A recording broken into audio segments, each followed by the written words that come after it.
আল্লাহর কসম, আল্লাহর কসম, উকসিমু বিল্লাহিল আযীম, আমাদের যদি সামর্থ্য থাকতো আমরা আপনাদের সাথে থাকতাম। আমাদের শরীরটা এখানে আটকা পড়ে আছে, আমাদের মন মসজিদ আল আকসার সাথে। আপনারা জানেন গাজায় বর্বর ইহুদিরা ফিলিস্তিনের মুসলিমদের উপর আবার গণহত্যা শুরু করেছে এবং পবিত্র রমজানের সময় মুসলিম নারী, শিশু, বৃদ্ধ, পুরুষ সবাইকে নির্বিচারে হত্যা করা হচ্ছে এবং এই গণহত্যা চলছে পশ্চিমা বিশ্বের সক্রিয় মদদে।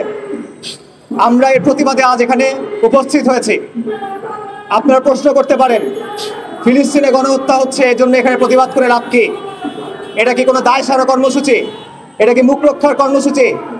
আমরা বলতে চাই, আমরা এখানে তিনটা কারণে আজকে এখানে উপস্থিত হয়েছি। প্রথম কারণ, রাসূলুল্লাহ সাল্লাল্লাহু আলাইহি ওয়াসাল্লাম আমাদের শিখিয়েছেন, যখন আমরা কোনো অন্যায় দেখব আমাদের হাত দিয়ে বাধা দিতে হবে, যদি না পারি মুখে প্রতিবাদ করতে হবে, যদি তাও না পারি অন্তরে বিরোধিতা করতে হবে। আমাদের সামর্থ্য সীমিত, তাই আমরা মুখে প্রতিবাদ জানানোর জন্য আজকে এখানে আসছি। আল্লাহ সাক্ষী থাকেন, আজকে আমরা এখানে আসছি এই জুলুমের প্রতিবাদ করার জন্য। দুই নম্বর কারণ, আপনারা জানেন ফিলিস্তিনের মানুষেরা, গাজার অধিবাসীরা, আমাদের ভাই ও বোনেরা দুনিয়ার মানুষকে আহ্বান জানাইছেন, তারা মুক্তিকামী মানুষকে আহ্বান জানিয়েছেন তারা যেন এই গণহত্যার প্রতিবাদে রাস্তায় নেমে আসেন।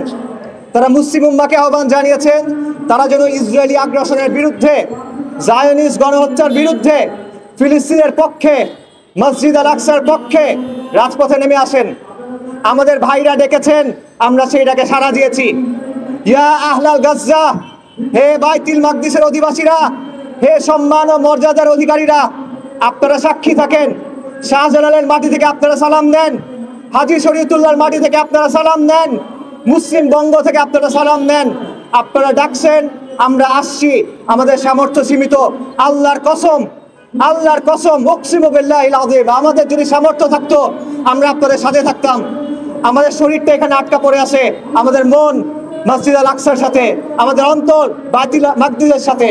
আল্লাহর কসম, আমাদের সামর্থ্য থাকলে আমরা এই জিহাদে আপনাদের সাথে থাকতাম, আপনাদের সামনে থাকতাম, আপনাদের পেছনে থাকতাম, আপনাদের বামে থাকতাম, আপনাদের ডানে থাকতাম। তৃতীয় যে কারণে আমরা উপস্থিত হলাম সেটা হলো একটা সত্য এই কওমের সামনে স্পষ্ট করার জন্য, এই 18 কোটি মানুষের সামনে স্পষ্ট করার জন্য। আজকে ইসরায়েলি গণহত্যার বিরুদ্ধে অনেকেই বক্তব্য দিয়েছেন, নিন্দা জানিয়েছেন, খুব ভালো কথা। কিন্তু এই গণহত্যার পেছনে আমেরিকার দায় নিয়ে বক্তব্য কোথায়? এই গণহত্যার পেছনে পাশ্চাত্যের দায় নিয়ে বক্তব্য কোথায়? এই গণহত্যার পেছনে জাতিসংঘের দায় নিয়ে বক্তব্য কোথায়? এই গণহত্যার পেছনে তথাকথিত আন্তর্জাতিক সম্প্রদায়ের দায় নিয়ে বক্তব্য কোথায়? এই বক্তব্য কেন আপনারা দেন না? গত অক্টোবরের 23 তারিখ থেকে, অক্টোবরের 7 তারিখ থেকে 2023-এর প্রায় 500 দিন ধরে যে গণহত্যা চললো, পুরো পৃথিবীর সামনে লাইভ টেলিকাস্ট হলো। এই গণহত্যায় ইসরায়েলকে অস্ত্র দিয়ে কে সহায়তা করলো? আমেরিকা। ইসরায়েলকে সবচেয়ে বেশি অর্থনৈতিক সাহায্য কারা দিল? আমেরিকা। ইসরায়েলের পক্ষে সবচেয়ে বড় কূটনৈতিক সমর্থন কারা দিল? আমেরিকা।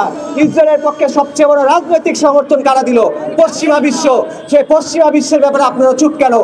বাংলাদেশের রাজনীতিবিদেরা, বাংলাদেশের বুদ্ধিজীবীরা, বাংলাদেশের মিডিয়া, বাংলাদেশের ছাত্র নেতারা, বাংলাদেশের তথাকথিত বিপ্লবীরা, আপনারা আমেরিকার ব্যাপারে চুপ কেন? আপনারা পাশ্চাত্যের দায়ের ব্যাপারে চুপ কেন?